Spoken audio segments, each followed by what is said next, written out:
saya Faradina Lucindana sebagai pengampu mata kuliah Farmasi Fisika.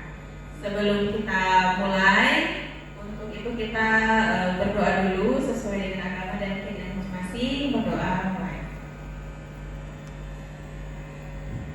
Baik, selesai. Untuk hari ini karena pertemuan pertama, saya ingin melakukan absensi dulu ya pada adik-adik. Ini kalau saya lihat di siang tidak ada yang tidak hadir, semuanya hadir semua. Jadi kita bisa lanjut ke pertemuan pertama. Untuk pertemuan pertama ini saya belum masuk ke materi lebih spesifik. Jadi kita akan membahas dulu tentang rencana pembelajaran semester, apa saja yang akan kita lakukan di satu semester ini. Ini ada RTS yang kalian bisa lihat di layar. Di sini ada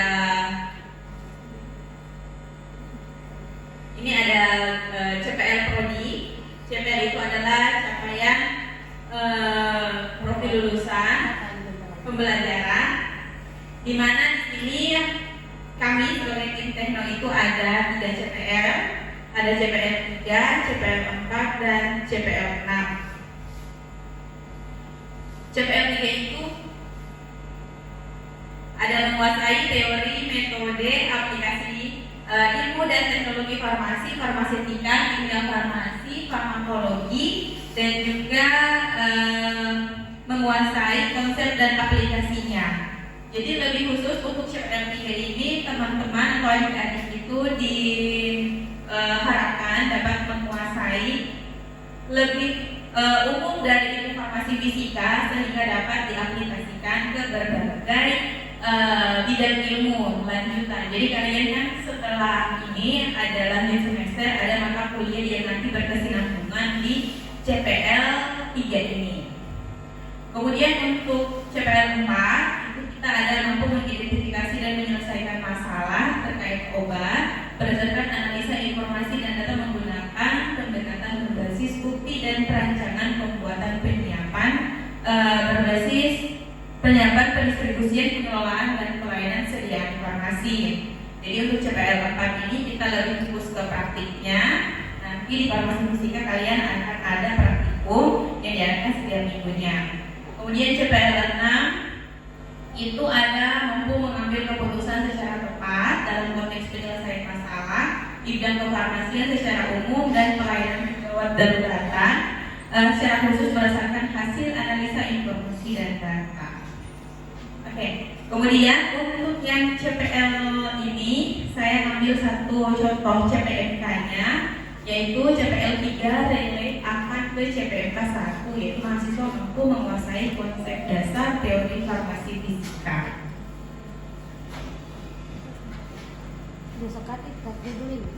Oke, baik.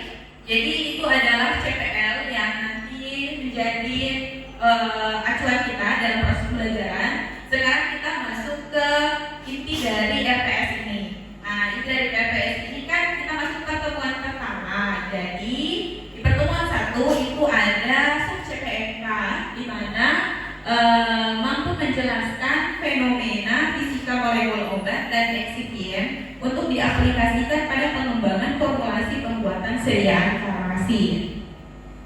Indikator penilaian ini adalah partisipasi mahasiswa untuk kegiatan di dalam kelas. Jadi saya nanti akan memberikan kelompok-kelompok kecil pada teman-teman. Di sini kan ada 40 orang. 40 orang itu kita bagi 8 kelompok, yang sekelompok itu berisi 5 orang. Kalian akan saya kasih case, saya akan kasih kasus berdasarkan fenomena yang ada terjadi di laboratorium dan juga terjadi pada perkembangan dunia kefarmasian sekarang. Nanti kita akan bahas bersama-sama yang terkait dengan sub CPMK yang ini.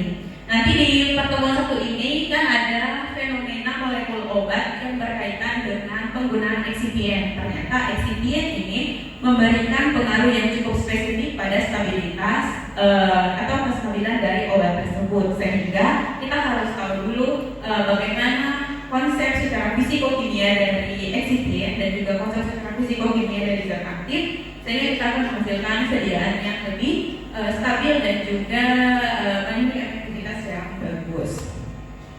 Kemudian untuk teknik dan kriteria penilaian, pasti saya akan menilai keaktifan dari teman-teman, yaitu dari sisi diskusi. Nanti ada luaran di sini output yang akan teman-teman hasilkan. Yang pertama itu merupakan esai dari teman-teman berdasarkan hasil diskusi. Kemudian esai tersebut akan saya masukkan ke berbagai platform, misalnya bisa ke artikel ilmiah, bisa ke proceeding dan lain sebagainya. Nanti kita akan pilih nih mana yang cocok untuk esai tersebut. Kemudian untuk pembelajarannya kita akan kombinasi yang saya menggunakan ceramah juga. Kemudian karena ada berbagai juga perhitungan yang mungkin saya ajarkan ke kalian, makanya di sini kita perlu juga dalam metode satu jalur. Kemudian ini ada materi pembelajaran atau pustaka yang saya gunakan. Silahkan kalian bisa akses, itu tersedia di internet dan juga ada buku di perpustakaan.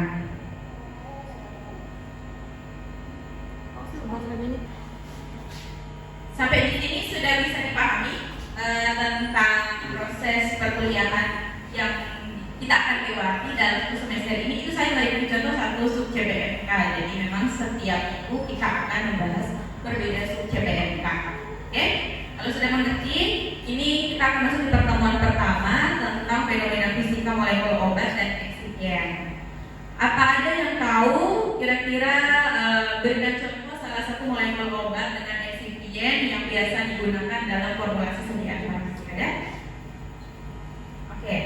Karena tidak ada respon, jadi saya anggap belum bisa memahami. Ternyata di sediaan farmasi itu ada berbagai fenomena yang terjadi, halnya terkhusus pada formulasi sediaan farmasi. Kalau kita membuat satu sediaan, misalnya saya ambil contoh sediaan emulsi, itu kita membuat satu zat aktif dengan bantuan bahan lain atau eksipien lain, misalnya surfaktan untuk menstabilkan. Karena kan kalau kita berbicara masalah emulsi, ada bahan minyak yang berbasis oil dan juga fase air yang berbasis polar, ya. Jadi kalau kita dicampurkan, itu pasti tidak akan tercampur. Makanya kita perlu surfaktan di dalamnya sebagai penstabil. Nah, surfaktan ini salah satu eksipien yang pasti akan memberikan interaksi kepada si zat aktif ini. Makanya kita harus memilih surfaktan yang memang stabil, yang sesuai, memiliki kompatibilitas yang bagus, sehingga bisa mempertahankan kestabilan dari zat aktif yang kita akan formulasi ini, ya. Oke, mungkin itu secara garis besar gambaran tentang sub CPNK 1, ya, kita tentang pengaruh eksipien terhadap zat aktif dalam mempertahankan stabilitas sediaan obat. Untuk itu, itulah pertemuan hari ini. Jadi akses materinya bisa kalian lihat di LMS atau di Spada, saya sudah masukkan. Kemudian di situ juga ada kuis, nanti kerjakan dalam batas waktu. Kita akan menggunakan video pembelajaran Spada, sudah lengkap di situ, ya, teman-teman. Saya juga sudah absen di sini, jadi saya rasa sudah cukup pertemuan kita hari ini. Assalamualaikum warahmatullahi wabarakatuh. Baik, kepada teman-teman dosen, mungkin ada arahan dan juga masukan kepada saya terkait metode belajar dan metode mengajar, dipersilakan. Oke, terima kasih. Dari segi awal pas presentasi itu cukup bagus, ya. Tadi awal dijelaskan ada sub PMK, yang mungkin yang kurang di sini adalah Ibu Ratu menjelaskan terlalu cepat, ya. Jadi karena anak itu kan kalau dijelaskan secara cepat, secara lambat saja, kadang mereka tidak mengerti, ya. Jadi mohon diperbaiki di situ. Kemudian dilengkapi juga dengan nilai-nilai apa, ya. Jadi ada rubrik penilaiannya juga, itu perlu dijelaskan kepada mereka. Terima kasih. Ya, baik, terima kasih Ibu Tin atas saran dan masukan, semoga bisa menjadi perbaikan untuk saya. Persilakan kepada Pak Dede.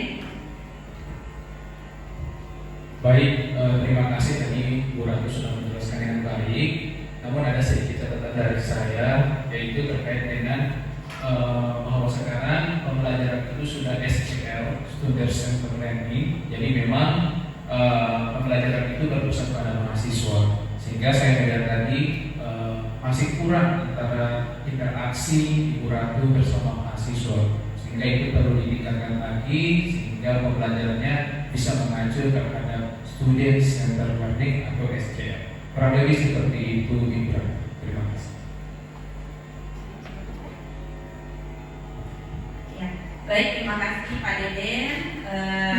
Itu juga ini merupakan suatu evaluasi juga untuk saya dan nanti saya akan terapkan di pertemuan berikutnya terkait lebih efisien dalam hal interaksi kepada mahasiswa.